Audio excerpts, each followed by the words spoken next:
말씀은 사도행전 26장 24절로 29절 말씀 보도록 하겠습니다. 24절부터 봅니다.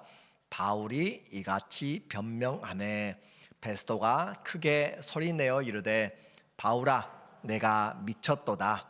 내 많은 학문이 너를 미치게 한다 하니 바울이 이르되 베스도 각하여 내가 미친 것이 아니요 참되고 온전한 말을 하나이다. 왕께서는 이 일을 아시기로 내가 왕께 담대히 말하노니 이 일의 하나라도 아시지 못함이 없는 줄 믿나이다. 이 일은 한쪽 구석에서 행한 것이 아니니이다. 아그리빠 왕이여 선지자를 믿으시나이까? 믿으시는 줄 아나이다. 아그리빠가 바울에게 이르되 네가 적은 말로 나를 권하여 그리스도인이 되게 하려 하는도다. 바울이 이르되 말이 적으나 많으나 당신뿐만 아니라 오늘 내 말을 듣는 모든 사람도 다 이렇게 결박된 것 외에는 나와 같이 되기를 하나님께 원하나이다 하니라. 아멘. 할렐루야. 오늘은 행복한 인생이란 주제로 말씀을 같이 나누도록 하겠습니다. 지금 바울은 갇혀 있고 또 재판을 받고 있는 그런 죄수의 신분으로 그렇게 있는데 제목은 행복한 인생이라고 그렇게 잡았어요.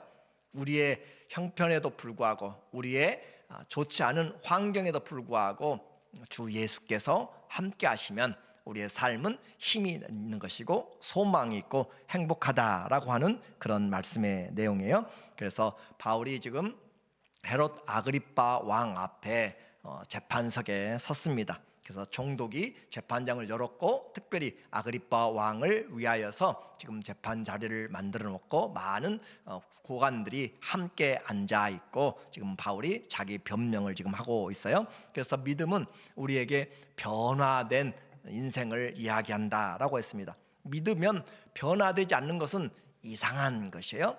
우리의 예수 그리스도를 믿는다라고 하는 것은 주인이 바뀌는 거잖아요. 세상 지식이 아니라 하나님의 지식으로 살아가기 때문에 당연히 변하는 것이에요. 여러분 한번 생각을 해보시고 내가 얼마나 변했는가 한번 보세요. 그래서 우리는 이 세상의 어둠에서 태양이 있다고 해서 전기가 있다고 해서 밝은 것이 아니라 죄 가운데 어둡다라고 하는 것이에요. 이 온 세상이 흑암 가운데 있다라고 했습니다. 그리스도를 떠난 죄 가운데 있는 것이 흑암 가운데 있는데 그 어둠에서 우리를 빛으로 옮겨주신 것이고 또 죄에서 우리를 죄의 사함으로 용서하여 주신 사죄의 은혜를 우리에게 주셨어요. 그것이 곧 구원입니다.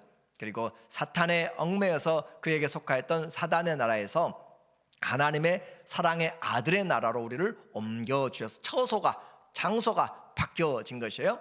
그리고 우리의 죄의 더러움에서 거룩한 하나님의 자녀로 바꿔진 우리의 상태이죠.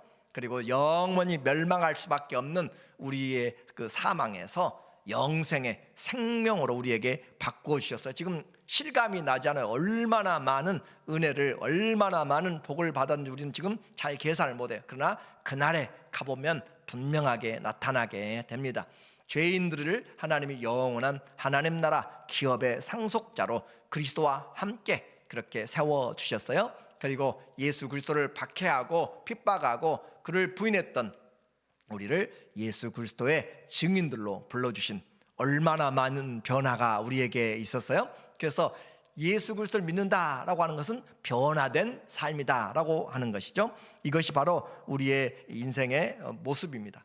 만약에 예수를 믿어도 이것이 내게 확신이 오지 않고 믿어지지 않는 것은 아직 내 믿음이 그리스도를 온전히 주인으로 내가 영접하지 않았고 또 살지 않기 때문이라고 할 수 있어요. 그래서 이제 어떻게 우리의 신분이 바꿔졌는가? 그리스도의 종으로 그리고 그리스도의 증인으로 우리에게 사명까지 바꾸어 주셨다라고 하는 것을 우리에게 말씀해 줬어요. 그래서 은혜가 무엇인가? 복이 무엇인가? 우리 예수 그리스도를 믿는 이것이 세상과 바꿀 수 없는 가장 큰 복을 받은 사람들. 그래서 우리는 다른 물질적인 것보다 이 놀라운 그 은혜를 받았기 때문에 다 복 받은 자입니다. 그런데 우리는 복 받지 않은 것처럼, 아무것도 받지 않은 것처럼 그렇게 지금 살아가고 있는 사람들이 너무 많다는 것이에요. 이 은혜와 복, 죄의 종에서 그리스도의 종으로, 그리고 성령의 증이 있는 것이 은혜 중에 은혜고 복 중에 복이라 그렇게 말씀했어요.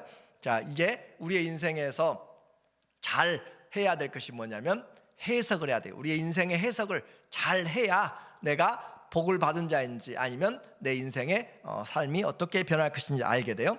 그래서 예수로 말미암는 그 삶이 내게 와 있을 때 우리는 걸어가도 또 누웠을 때든지 무엇을 하든지 들어가도 나가도 그리스도 안에서 들어가며 나가며 꼴 높고 생명을 얻되 풍성히 얻게 되는, 내가 양의 문이니 그렇게 주님 말씀하세요. 그래서 내가 양의 그 문이라, 누구든지 들어가면서 나오면서 생명을 얻되 풍성히 얻게 된다라고 이야기를 했습니다. 자, 이와 같은 그런 변화된 삶에 대해서 바울이 증인을, 자기의 간증을 했어요. 그랬더니 이 말씀을 듣고 있던, 이 변명을, 이 변호를 듣고 있던 이 총독의 반응을 보니까 24절에 말씀하고 있어요. 바울이 이같이 변명하매 베스도가 크게 소리내어 이르되 바울아, 네가 미쳤도다. 내 많은 학문이 너를 미치게 한다 하니. 자, 어떤 사람에게는 인생이 바꿔진 이야기를 하고 있는데 어떤 사람에게는 쓸데없는 소리가 되고 미친 소리이고 헛된 허망한 소리 하고 있다, 꿈 깨라 라고 하는 것이죠. 바울은 뭘 믿었죠? 선지자들이 한 말씀을 그대로 믿었고 예수 그리스도의 부활을 그는 믿었습니다. 그렇죠? 그것이 소망이었어요. 그것을 믿었고 그 부활하신 그 예수님을 만나고 나서 완전히 인생이 바꿔졌다라고, 그렇게 바꿔진 인생에 대해서 그가 이야기를 하고 있어요. 그런데 그 말씀을 듣고 그가, 이 총독이 말하기를 네가 미쳤도다, 아주 정말로 제정신이 아니다, 그 말이죠. 여기서 미쳤다라는 것에서 우리 영어에 그 매니아라고 하는 단어가 나왔어요. 헬라어에 미쳤다 그 말이에요. 마니아, 그 말이 곧 우리에게 광적으로 그렇게 되어지는 열정적인 그런 삶이 된 거죠. 이해되지 않습니다. 그래서 이 바울이 말씀한 것들, 미친다라고 하는 것은 그것에 한 곳에 자기 마음이 가 있다라고 하는 거죠. 그걸 다른 말로 그렇게 열정으로 그렇게 표현을 하기도 하는데, 그렇게 되면 다른 사람들은 뭐라고 하든지 그것에 신경을 쓰지 않습니다. 거기에 집중하여서 그것만이 나에게 기쁨이 되고 그것을 하게 되면 힘이 나게 되는 것이고, 그것이 미친 것이고 열정을 가진 것이에요. 바울에게 있어서 예수 그리스도는 그를 미치게 만들었고 그를 열정 있게 만들고, 삶이 그 예수 아니면 아무것도 아니다고 할 정도로 그는 예수 표대만 바라보고 달리기를 하는 것이고, 끝까지 달려갈 길을, 다른 길을 보지도 않고 오직 앞으로만 향하여서, 그래서 예수 그리스도 그분이 바울의 인생에서는 그가 내가 살아도 주를 위해 살고 죽어도 주를 위해 죽나니 사나 죽으나 내가 주의 것이다 라고 하는 분명한 흔적, 분명한 믿음의 고백, 분명한 이 하나님의 이 말씀에 대한 확고한 붙잡힌 믿음을 가지고 있었습니다. 자, 우리의 믿음에 견고한 것은 얼마나 튼튼한지를 한번 생각해 보아야 돼요. 예수님은 그냥 길 가면서 내게 도움을 주는 그런 도움의 그런 아저씨가 아니라 우리의 인생을 송두리째 바꾸고 나를 이끌어 가시고 영원히 책임질 그 주님을 떠나서는 나는 길을 제대로 갈 수가 없는 그 사람이 바로 올바로 지금 주님을 바라보고 그에게 빠져든 것이잖아요. 그분 없이는 아무것도 할 수가 없는 사람. 그래서 이 바울이 미쳤다라고 하는 소리를 들을 만큼 오늘 우리는 지금 너무 정신 차리고 살고 있잖아요. 그래서 이곳에도 안 빠지고 저것도 안 빠지고 하면서 아무래도 안 빠지고 그냥 내 정신 차려가지고 가려고 하지만, 그러나 예수 그리스도에게 정신을 차리게 되고 예수님에게 우리의 마음을 뺏기게 되면 그것은 미쳐도 온전한 것이 되는 거예요. 그래서 고린도후서 5장 13절에 보면 우리가 만일 미쳐도 하나님을 위하여서 미친 것이고 정신이 온전하여도 너희를 위한 것이니 그리스도의 사랑이 우리를 강권하는도다 라고 그렇게 표현해요. 자, 미쳤어도 하나님을 위해서 미쳤다. 그리고 내가 정신이 온전하여도 너희를 위해서 온전하다. 왜냐하면 그리스도의 사랑이 나를 감화시켜서 이제 내가 사는 것은 나를 위해 살지 않고 그리스도를 위하여서 살도록 그 사랑이 나를 인도해 나간다라고 그렇게 말하고 있어요. 예수님 믿으면서 한 번도 제대로 미쳐보지 않고, 한 번도 제대로 새벽을 깨워보지 않고, 한 번도 제대로 철야를 해보지 않고, 한 번도 제대로 금식해보지 않고, 한 번도 제대로 하나님 앞에 애써보지 않고, 주님 어떻게 살까요? 주님 어떻게 해야 내가 올바로 살아갈 수 있습니까? 그런 인생의 고민이 없다면 우리는 주님과의 관계를 그냥 항상 내 정신 차리고 믿는 것이고, 내 정신 차리고 시간이 있을 때 내 모든 일을 하다가 그냥 짜투리 시간에 그렇게 하는 것이에요. 주님에게 한번 마음을 빼앗기게 되면 주님에게 관심이 갑니다. 그렇죠? 부모가 자녀에게 모든 관심이 가는 것처럼 우리가 예수 그리스도를 알게 되면 주님이 원하는 것이 무엇인가. 오늘도 어떤 분이 오시기로 했어요. 그런데 그분이 오실 걸 생각하고 계속 하는데 안 오시니까 온 신경이 거기만 가 있는데, 잠깐 기도하면서 야, 하나님은 여기에 와 계시는데 그 하나님 신경 쓰지 않고 한 사람 온다고 한 것에 대해서 안 온다고 그렇게 오지 않으니까 계속 신경이 쓰인다. 예배가 어떻게 됐는가. 제가 이제 기도하면서 깨달은 거예요. 우리는 하나님이 이곳에 함께 하신다는 것을 알지만 그 하나님에 대해서는 관심을 쓰지 않고 각각 이 사람 저 사람의 관계만 우리가 신경을 쓰면서 나의 하는 말, 나의 하는 모든 것들이 우리 주님 앞에 다 드러나서 주님 우리의 중심을 살피는데, 그 중심 보시는 하나님은 관계가 없고 그냥 내가 저 사람이 무슨 이야기 하는지, 저 사람이 무엇을 입고 왔는지, 나에게 어떤 상처를 주는지 그런 것에만 신경 쓴다면 하나님은 없고 우리만 예배드리고 있는 그런 모습이 되게 돼요. 그래서 이 바울의 이야기를 듣고 베스도 총독이 미쳤다라고 할 정도로 바울은 정말로 그리스도에게 미친 사람이에요. 오늘 우리의 신앙에 하나님을 어떤 믿음을 가지고 그리스도를 바라보이는지, 그래서 이 베스도가 총독이 생각할 때는 바울이 공부를 너무 많이 해가지고 좀 제정신이 아니다, 책만 너무 쳐다보니까 책 속에 오래 있다 보니까 현실을 보지 못한다, 제발 좀 이상세계에서 허구적인 세상에서 나와서 현실로 돌아오라 라고 그렇게 지금 이 베스도는 염려하면서 그렇게 하고 있는 거예요. 그래서 이와 같은 내용은 실제로는 베스도는 지식이 짧은 거죠. 하나님의 지식을 전혀 알지 못하니까 그와 같이 살고 있는 것이고, 바울은 이 세상 것 다 한 것까지 해보았지만 최고의 지식을 만나니까 예수 그리스도를 아는 것이, 그리고 그 그리스도 안에서 발견된 것이 가장 고상한 지식이라라고 이야기하는, 최고의 지식이라, 비교할 수 없는 지식이라 라고 하니까 그 지식에 그 자신을 드린 거예요. 이제 오늘 우리에게 이 예수 그리스도를 통하여서 그 그리스도가 우리의 인생의 길이 되고 우리가 믿어야 될 진리가 되고 우리가 얻어야 될 생명이 된다는 그 사실을 안다면 우리는 주님을 떠나서는 아무것도 할 수가 없습니다. 오직 예수님을 믿을 때 빛이 되고 하나님의 자녀가 되고 또 하나님 나라의 상속자가 되는 것이에요.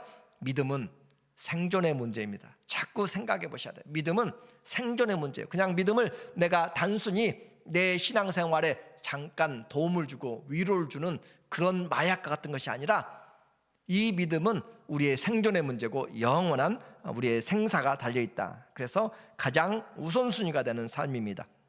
예수님 없이는 아무것도 할 수 없는 사람, 여러분은 그렇게 생각하세요? 예수님 없으면 그래서 사나 죽으나 내가 그리스도의 것이라 라고 하는 것. 이제 바울의 이런 진리의 말씀을 전하면서 이제 베스도에게 그렇게 포커스를 맞췄지만 25절에 보니까 바울이 말해요. 미쳤다라고 하는 그 말에 대해서 바울이 이르되 베스도 각하여 내가 미친 것이 아니요 참되고 온전한 말을 하나이다. 참되고 온전한 말을 하나이다. 자, 지금 총독이 있고 왕이 있고 고관들이 있고 그 가운데서 그는 지금 죄인으로 그렇게 지금 신문을 받고 있는데, 그들 앞에서 입을 닫고 덜덜 떠는 것이 아니라 오히려 이제 왕을 전도하고 있는 바울의 모습을 봐요. 바울이 얼마나 적극적으로 그리고 자기 자신의 믿음을 선포하는지, 왕이 자기 자신을 지금 다 넘어가게 생겨, 까딱 잘못하면 믿게 생길 정도로 그렇게 바울의 말에 그 마음이 열려버리게 된 것이죠. 그래서 이것이 온전한 지식이다. 우리가 복음을 전하면서 상대방의 기분을 맞춰주고 하는 것도 중요해요. 그런데 거기에만 머무르면 안 되고 우리는 강권해야 되고 때로는 할 수 있는 모든 방법을 통하여서 믿도록 그렇게 권유를 해야 되고 권고를 해야 됩니다. 그래서 왕 앞에서 복음을 전하면서 그는 이 복음으로 끝나지 않고 재판정에 있는 그가 말하고 있는가요? 누가 질문자인가? 자, 이제 그가 말합니다. 왕께서는 이 일을 아시기로 내가 왕께 담대히 말하노니 이 일이 하나라도 아시지 못함이 없는 줄 믿나이다. 이 일은 한쪽 구석에서 행한 것이 아니니다. 한쪽에서 되진 것이 아니었다. 누가 이제 질문자고 누가 신문을 받든지 주객이 전도되어 버린 내용을 27절에서 우리에게 말해주고 있어요. 아그리빠 왕이여, 바울이 지금 자기 자신이 지금 변호를 하고 있으면서 왕에게 지금 질문한 거예요. 왕이여, 선지자를 믿으십니까? 라고 그렇게 물어보고 있어요. 믿으신 줄 아나이다.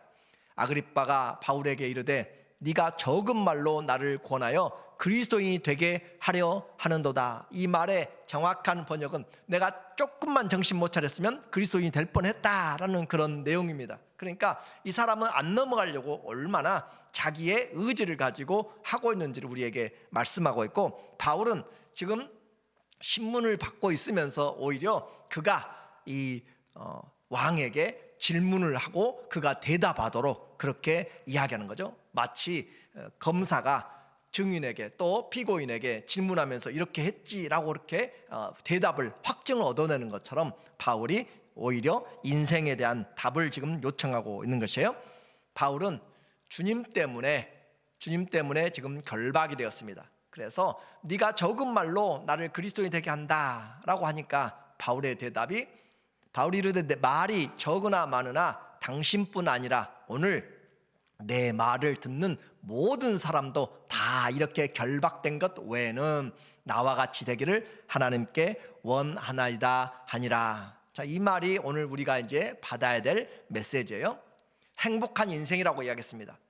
지금 그는 2년 동안 지금 감옥에 그렇게 미결수가 되었지만 감옥에 갇혀 있는 그런 상태가 되었고, 그런데도 불구하고 왕 앞에서 그가 하는 일이 말하는 것이 오늘 이 자리에서 이 말을 듣고 있는 모든 사람들, 군인들, 총독, 왕, 또 고관들 모두가 다 이렇게 내가 쇠사슬에 묶여 있는 것만 빼고는 다 나와 같이 되기를 하나님께 기도합니다 그랬어요.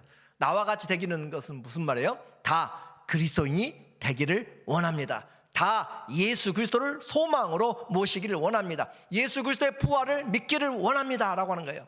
자, 이제 우리에게 적용을 좀 시켜봐야 돼요. 하나님 앞에서 내가 누구인가, 그리고 나는 무엇을 했는가가 우리가 재판정 앞에서 꼭 해야 될 말이라고 했습니다. 재판정에 가면 이름을 이야기해요. 그리고 뭘 했는지를 이야기해요. 우리가 세상 살고 마지막에 갔을 때 너는 누구이며 무엇을 했는가 묻는 대답입니다. 그런데 오늘 바울은 쇠사슬에 묶인 것 말고는 다 나와 같이 되기를 원한다라고 함으로써 그의 인생이 얼마나 행복한지 우리에게 말해주고 있어요. 우리의 자녀들에게 돈은 없어도 나와 같이 예수님 믿기를 원한다. 내가 배우지 못했어도 나와 같이 예수님을 믿기를 원하고 따르기를 원한다 라고 하는 그런 말이잖아요. 그러니까 자기의 인생에서 예수 그리스도는 가장 자랑할 만하고 가장 꼭 필요하고, 이것은 왕 앞에서든지 누구 앞에서든지 내가 지금 이 예수 그리스도는 결코 놓치지 못한다라고 하는 것이에요.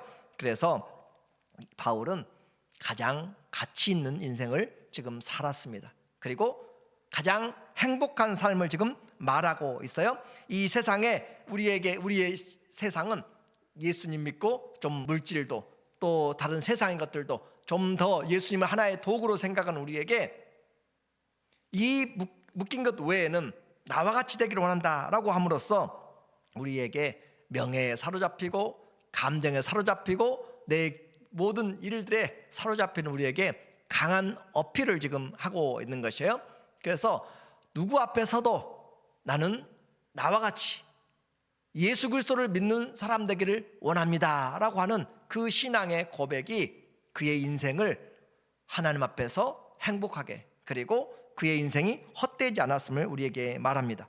주님 때문에 고난을 당해요. 주님 때문에 또 억울함을 당해요. 그러나 그것은 상급입니다. 왕 그 앞에서 좀 잘 이야기해서 왕이여 나는 죄를 짓지 않았습니다. 나 꺼내주세요 라고 그렇게 해야 될 그런 일인데도 불구하고 자기의 지금 추록보다 더 뭘 지금 주장하고 있어요? 예수를 믿으라고 그렇게 증거하고 있다. 이것이 미친 사람 아니에요? 감옥에 갇혀 있는 사람이 지금 자유한 그 왕 권세 있는 사람 앞에 지금 말하기를 나 좀 꺼내주고 나 죄가 없으니까 나 좀 내보내주세요 라고 그렇게 해야 될 형편에서 왕이여 나와 같이 되기를 원합니다. 묶인 것만 빼고는 나처럼 되기를 원합니다 라고 자기의 지금 개인 신상에는 그렇게 크게 관심이 없어요. 뭐가 관심이 있어요? 예수 그리스도가 관심이에요. 오늘 우리의 삶에 우리는 예수님은 너무 멀리 가 있어요. 예수님 안 보이고 나만 보이는 거죠. 예수님을 통해서 뭔가 얻으려고 하는 것에만 우리의 집중이 가 있는 우리에게 이 본문은 나와 같이 되기를 하나님께 기도합니다 라고 하는 그 믿음. 바울이 자기 인생을 보았을 때 실패한 것이에요? 성공한 것이에요? 잘 살아낸 거잖아요. 그렇죠? 그래서 자기 믿음의 아들 디모데에도 이야기하잖아요. 주를 믿으면서 고난을 부끄러워하지 말라라고 이야기해요. 고난을 부끄러워하지 말라. 그리고 나와 같이 되기를 원한다라고 하는 것. 이 복음의 말씀을 듣고 그 자리에 많은 귀족들이 있고 많은 사람들이 있습니다. 얼마나 많이 이 바울의 말씀이 이 복음이 그들에게 찔렸을까요? 얼마나 이 말씀을 생명으로 듣고 도대체 예수가 누구이기에 학식 있고 이렇게 그 로마 시민인 그가 인생을 바쳐서 쫓아다니는가라고 한번 생각해 본다면 이 복음을 우리는 한번 기억을 해야 돼요. 일생일대 귀한 그 얻은 기회를 놓쳐버리지 않았는지 오늘 우리도 마찬가지입니다. 생명의 말씀으로 변화되어가는 내가 그 인생이 되고 있는가? 나는 이 복음을 들으면서 점점 주님 사랑으로 되어가고 있는가? 나 같은 신앙인이 되기를 내가 표현할 수 있는가? 우리 자녀들에게 내가 좀 갖지 못했어도 나 같은 그런 신앙이 되라고 그렇게 이야기할 수 있다면 그 부모님의 삶은 복된 것입니다. 우리는 그런 믿음들이 없어요. 나 같은 신앙이 얼마나 되기를 원하는지. 바울은 세 번째로 무죄 판결을 받았어요. 먼저 벨릭스 그 총독에게 내가 보아도 죄가 없어서, 그리고 또 베스도 총독에게 그는 죄가 없어서, 그리고 또 아그리빠 왕 앞에서도 그의 고백에서는 죄가 없다. 31절에 그 재판의 내용을 아주 요약을 하고 있습니다. 물러가서 바울이 나같이 지금 결박된 거 외에는 다 나같이 되기를 하나님께 내가 간절히 기도합니다 라고 이야기하니까 그들이 서로 물러가서 하는 말이 이 사람은 사형이나 결박을 당할 만한 구금될 만한 행위가 하나도 없다라고 그렇게 무죄 판결을 내렸어요. 그런데 그가 로마의 황제에게 상소를 한 것이잖아요. 이에 아그리빠가 베스도에게 이르되 이 사람이 만일 가이사에게 상소하지 아니하였더라면 석방될 수 있었을 뻔하니라. 자, 이제 여기서 우리의 인생이 한번 생각해 봐야 돼요. 나는 내가 원하는 길을 가고 있는지 아니면 주님이 원하는 길을 가고 있는지 한번 생각을 해봐야 돼요. 바울이 지금 그의 인생에서 하나님이 하신 말씀, 네가 로마에서도 나를 증거해야 하리라 라고 하는 그 말씀이 그에게는 가장 중요한 인생의 지금 목표로 정해졌습니다. 그래서 그는 지금 여기서 석방되는 것보다 더 중요하게 지금 거기를 가야만 돼요. 석방되면 좋긴 하지만 그를 죽이려고 찾고 다니는 사람들이, 그 사람들이 너무나 많이 있어서 생명의 보존을 할 수가 없습니다. 그리고 로마까지 가는 데는 어마어마한 뱃삭과 또 위험이 따릅니다. 그런데 죄수로 가게 되면 로마에서 다 책임져서 가게 되는 거예요. 좀 불편해도. 제가 말씀드리려고 하는 것은 자유 좋아요. 돈으로 바꿀 수 없어요. 그런데 내가 그리스도를 떠나서 자유롭고 그리스도를 떠나서 돈 버는 것보다, 그리스도를 떠나서 좀 더 뛰어나게 사람들에게 인정받는 것보다 그리스도를 위하여서 좀 언운할 수 있고 그리스도를 위하여서 내가 묶이더라도 주님이 원하는 그 믿음의 길로 가는 것, 그래서 석방의 길이 아니라 가이사에게 가야 될 목적을 향하여서 그는 그 삶, 하나님이 인도하시는 그 삶으로 그는 상소를 하고 가고 있다라고 하는 것이죠. 이제 우리는 이 세상을 살아가면서 한 번뿐인 삶을 여기까지 살아왔습니다. 나는 얼마나 하나님 앞, 그리스도의 말씀 앞에 붙잡혀서 살아가고 있는지, 그리고 그분의 말씀 앞에 내가 얼마나 미쳐가는지, 아니면 계속 줄다리기를 하고 있는지, 그리고 내 삶의 모든 현장에서 그리스도를 증거할 수 있는 것이 은혜라고 그랬잖아요. 높고 낮은 자들에게 내가 이 복음을 전할 수 있는 것이 은혜를 받은 것이다 라고 은혜에 대해서 해석을 따로 했어요. 우리는 뭔가 기적이 일어났을 때만 은혜요? 복 받았다고 이야기하는데, 바울은 높고 낮은 사람들 앞에서 내가 어떠든지 그리스도를 증거할 수 있는 기회가 되었다면 그것이 은혜라고 이야기합니다. 오늘 인생이 그리스도 안에 있으면 해석을 잘해야 돼요. 해석이 바꿔지는 것이에요. 주님이 내게 모든 것 되면 주님이 인도하시는 길로 가는 것이 복 중에 복이고 은혜 중에 은혜입니다. 그 은혜를 안다면 내가 오늘 이 자리에 있는 것이 한량없는 은혜가 되는 것이고, 그 은혜, 예수님으로 인생을 해석하지 못하면 시간이 아까운 것이고 손해보는 것이고 내가 낭비된 삶을 사는 것이에요. 그러나 우리는 거룩한 낭비고 거룩한 하나님과의 교제고, 하나님의 앞에서 오늘 주어진 삶에 다 나와 같이 좀 같지는 못하고 좀 풍요롭지는 못해도 나와 같이 되기를 원한다라고 하는 자녀들에게 그런 믿음의 고백과, 친구들에게 내가 좀 직장은 내가 좀 높은 것은 많이 갖지 못하고 차는 좋지 않을지라도 다 나와 같이 되기를 원한다라고 하는 행복한 인생을 예수님으로 살아가는 우리 모두 되기를 주의 이름으로 축원합니다. 아멘.